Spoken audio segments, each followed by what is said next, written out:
Assalamualaikum warahmatullahi wabarakatuh. Kami dari tim Triad, saya Siti Soleha dan rekan saya Salma Maulida. Saya Salsabila Fatimah Syahri. Di sini kami akan menyampaikan hasil analisis investigatif mengenai dugaan kasus fraud terhadap pemilihan pemenang lelang proyek yang diadakan oleh Kementerian ABC dalam rangka KBMK Audit Investigatif tahun 2025. Proses pengadaan barang atau jasa oleh pemerintah harus dilakukan secara transparan, kompetitif, adil, dan akuntabel melalui mekanisme lelang terbuka. Hal ini sudah diatur dan ditegaskan dalam Peraturan Presiden Nomor 46 Tahun 2025 tentang pengadaan barang atau jasa dan Peraturan LKPP atau Lembaga Kebijakan Pengadaan Barang atau Jasa Pemerintah Nomor 12 Tahun 2021. Namun, pada praktiknya, kecurangan dalam pengadaan masih sering terjadi. Untuk menanggapi dugaan fraud, kami melakukan dua tahapan. Yang pertama, pra-perencanaan, dan yang kedua, perencanaan. Tahap pra-perencanaan dimulai dengan identifikasi informasi awal. Untuk menganalisis indikasi penyimpangan dalam proses pembangunan gedung Pusdiklat di Kota Biru Provinsi Lingkaran, kami menggunakan hexagon fraud theory. Terdapat 6 elemen yang mempengaruhi terjadinya fraud, yaitu 1. Tekanan, 2. Kesempatan, 3. Peluang, 4. Rasionalisasi, 5. Ego, dan 6. Kolusi. Teori ini digunakan untuk analisis mengapa dan bagaimana fraud bisa terjadi. Kami menemukan adanya indikasi ketidakwajaran. Yang pertama, proses pengadaan barang atau jasa yang diarahkan. Adanya temuan percakapan WhatsApp pada tanggal 22 Desember 2022, di mana Saudara FH memerintahkan bawahannya untuk melakukan pengaturan lelang agar menjadikan PT UBA sebagai pemenang lelang. Yang kedua, indikasi gratifikasi atau suap. Adanya bukti hubungan dekat antara penjabat dan pemilik perusahaan pemenang, adanya bukti pemberian hadiah berulang oleh pemilik perusahaan pemenang kepada pejabat yang diduga sebagai pelaku sebelum proyek diselesaikan, dan penerimaan goodie bag yang diduga berisi uang setelah proyek diselesaikan. Dari red flag tersebut, kami menemukan adanya potensi penyimpangan, yaitu 1. Adanya indikasi konflik kepentingan antara pejabat internal dan pihak penyedia jasa. Kedua, adanya pemberian gratifikasi atau suap dalam bentuk hadiah. Yang ketiga, adanya pelanggaran etika dalam proses pemilihan pemenang lelang. Selanjutnya, analisis 5W2H. Dari beberapa temuan yang telah kami sebutkan sebelumnya, kami menyimpulkan terdapat dua potensi penyimpangan, yaitu 1. Pengaturan pemenang lelang. Adanya penyalahgunaan wewenang dan mengarahkan bawahannya untuk melakukan pengaturan lelang agar menjadikan pihak terkait sebagai pemenang lelang. Yang kedua, penerimaan gratifikasi atau suap. Adanya penerimaan berbagai hadiah dari pihak terkait sebelum dan setelah proyek diselesaikan. Pihak-pihak yang kami duga terkait adalah sebagai berikut. Tempat terjadinya kecurangan terindikasi pada proses pengadaan barang dan jasa saat Saudara FH sebagai Kepala Bagian Umum Kementerian ABC memiliki kapabilitas dalam memerintah panitia lelang untuk melakukan pengaturan pemenang lelang. Yang kedua, panitia lelang mendapatkan tekanan dari pelaku Saudara FH untuk melakukan pengaturan pemenang lelang. Yang ketiga, calon pemenang lelang memiliki motivasi untuk memenangkan proyek dan melakukan pendekatan ilegal untuk memastikan kemenangan. Berdasarkan kronologi kejadian pada kasus, kami menyimpulkan bahwa penyimpangan dimulai terjadi pada tanggal 22 Desember 2022. Terdapat bukti intervensi dari pihak dalam untuk mengatur pemenang lelang proyek pembangunan gedung Pusdiklat. Dan penyimpangan selesai pada tanggal 15 Januari 2024 pukul 9 WIB saat pertemuan dan penyerahan goodie bag yang diduga berisi uang setelah proyek diselesaikan. Dalam mengidentifikasi mengapa penyimpangan dapat terjadi, kami menggunakan 6 elemen yang terdapat dalam teori hexagon fraud, yaitu sebagai berikut. Bagaimana penyimpangan dapat terjadi? Dalam skema pengaturan lelang, Saudara FH selaku Kepala Bagian Umum di Kementerian ABC menyalahgunakan wewenangnya dan mengarahkan Saudara WI sebagai bawahannya untuk mengatur lelang agar menjadikan PT UBA sebagai pemenang lelang.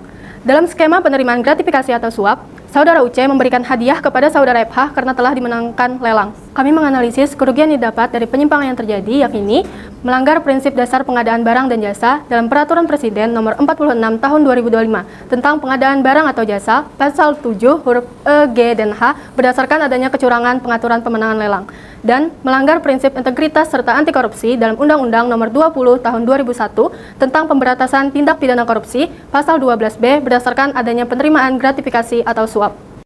Selanjutnya, tahap perencanaan identifikasi resiko potensial. Kami menilai resiko kecurangan dalam proses pengadaan, khususnya pada tahap pemilihan pemenang lelang, seperti adanya hubungan tidak wajar antara pejabat dan peserta lelang, pemberian hadiah, serta potensi konflik kepentingan. Berikut adalah hasil analisis kami mengenai identifikasi resiko potensi penyimpangan. Lanjut, analisis kebijakan pengadaan. Kami menganalisis kebijakan internal Kementerian ABC terkait mekanisme lelang proyek, termasuk prosedur evaluasi penawaran, transparansi seleksi, dan kepatuhan terhadap ketentuan perundang-undangan. Dan yang terakhir, penentuan fokus investigatif. Kami menentukan fokus audit berdasarkan dugaan kolusi, gratifikasi dengan penekanan pada penelusuran komunikasi antara pihak internal dan eksternal, validitas dokumen yang mendukung lelang, serta kepatuhan terhadap prinsip pengadaan yang bersih. Tahapan selanjutnya adalah perencanaan audit. Perencanaan audit dimulai dengan menerima laporan hasil kegiatan pengawasan pendahuluan oleh tim Itjen Kementerian ABC yang diterbitkan pada tanggal 1 Februari tahun 2024. Kemudian ditentukan ruang lingkup audit mencakup seluruh proses pengadaan barang dan jasa mulai dari perencanaan, pemilihan penyedia, hingga serah terima pekerjaan. Kemudian, menentukan tujuan audit dengan mengungkap dugaan penyimpangan dalam proses pemilihan pemenang lelang, termasuk indikasi gratifikasi, konflik kepentingan, dan ketidaksesuaian prosedur pengadaan. Kegiatan selanjutnya adalah mengumpulkan bukti. Kami melakukan serangkaian teknik pengumpulan bukti terkait dugaan fraud, yaitu menelusuri isi chat WhatsApp tertanggal 31 Desember 2022 antara Saudara FH dan Saudara WI. Mengamankan rekaman komunikasi, bukti foto parsel, dan kiriman digital lainnya. Menelusuri jejak media sosial terkait interaksi antara kedua pihak. Konfirmasi dan wawancara kepada pihak yang terlibat. Wawancara kepada pihak panitia lelang. Prosedur analitis atau waktu pemberian hadiah dan proses lelang. Dan yang terakhir adalah observasi terhadap urutan kejadian dan isi komunikasi. Rekomendasi hasil audit yang dapat kami kemukakan, yakni pertama, tindak lanjut hukum yang berisikan A. Melaporkan indikasi tindak pelanggaran hukum berupa penyuapan atau gratifikasi ke aparat penegak hukum seperti KPK untuk ditindaklanjuti. B. Penyerahan barang bukti dan dokumen pendukung yang telah ditemukan pada saat menjalankan audit lanjutan kepada aparat penegak hukum. C. Penerbitan surat keputusan pemberhentian jabatan kepada Saudara FH oleh Kementerian ABC sesuai dengan PP nomor 11 tahun 2017 JO dan PP nomor 17 tahun 2020. Kedua, perbaikan sistem. A. Menerapkan sistem lelang yang diawasi dan diverifikasi oleh pihak ketiga, yaitu sistem lelang yang terhubung secara langsung dengan LKPP serta diawasi oleh BPK sebagai pihak ketiga. B. Panitia lelang harus memberikan dan menerapkan peraturan lebih tegas yang harus disertakan ke dalam SOP serta memastikan tidak adanya konflik kepentingan dalam kegiatan lelang. C. Mendesain pengadaan barang dan jasa secara electronic purchasing serta melakukan perbaikan terhadap sistem e-planning, e-budgeting, dan melakukan pengawasan yang lebih ketat terhadap sistem lelang. D. Memberlakukan sistem sanggah yang memungkinkan setiap peserta tender maupun pihak pengawas untuk memberikan sanggahan apabila terdapat keputusan lelang yang bersifat merugikan atau tidak sesuai dengan standar operasional yang berlaku dalam rangka melaksanakan lelang seadil-adilnya. E. Menerapkan teknologi blockchain, yaitu teknologi yang mewajibkan peserta lelang yang saling tidak terhubung satu sama lain untuk menyetujui keadaan bersama. Terakhir, sanksi administratif. A. Sanksi berat berupa pemberhentian jabatan secara tidak terhormat kepada Saudara FH selaku Kepala Umum Kementerian ABC karena diduga menyalahkan kewenangan, sebagaimana telah dicantumkan dalam Peraturan Pemerintah Nomor 94 Tahun 2021 tentang Disiplin Pegawai Negeri Sipil. B. Pencantuman nama Saudara UC selaku pemilik PT UBA ke dalam daftar hitam atau blacklist sebagai peserta lelang selanjutnya selama 2 tahun. C. Memberikan hukuman berupa penundaan gaji selama 12 bulan kepada Saudara WI terkait dengan aksi persekongkolan dengan Saudara FH. Berdasarkan temuan tersebut, audit investigasi ini merekomendasikan 1. Pemberhentian jabatan dan pemutusan kontrak dengan terdakwa pelaku, tindak penyimpangan dan gratifikasi. 2. Tindak lanjut hukum dan sanksi administratif berupa pemberian hukuman pemiskinan kepada pihak yang terlibat. 3. Perbaikan standar operasional atau SOP pada sistem pengadaan barang dan jasa sesuai dengan Peraturan Presiden Nomor 46 Tahun 2025 agar lebih akuntabel dan bebas dari konflik kepentingan. Berdasarkan hasil audit investigasi yang kami lakukan, berikut kesimpulan yang dapat kami kemukakan. Ditemukan adanya indikasi kecurangan berupa pengaturan pemenang lelang dan pemberian gratifikasi.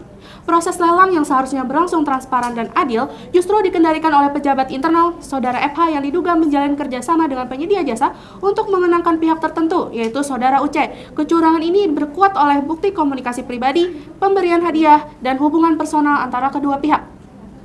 Analisis menggunakan pendekatan fraud hexagon menunjukkan bahwa faktor-faktor seperti peluang, kemampuan, pembenaran, dan kolusi berperan dalam terjadinya penyimpangan, yaitu pemenangan lelang. Temuan audit juga mengidentifikasikan pelanggaran berbentuk gratifikasi dan kolusi yang menyalahi Peraturan Presiden Nomor 46 Tahun 2025 dan Undang-Undang Nomor 20 Tahun 2001 tentang Pemberantasan Tindak Pidana Korupsi. Itu tadi analisis kami mengenai kasus fraud pada pemilihan pemenang lelang proyek Kementerian ABC. Kami tim Triad pamit undur diri. Wassalamualaikum warahmatullahi wabarakatuh.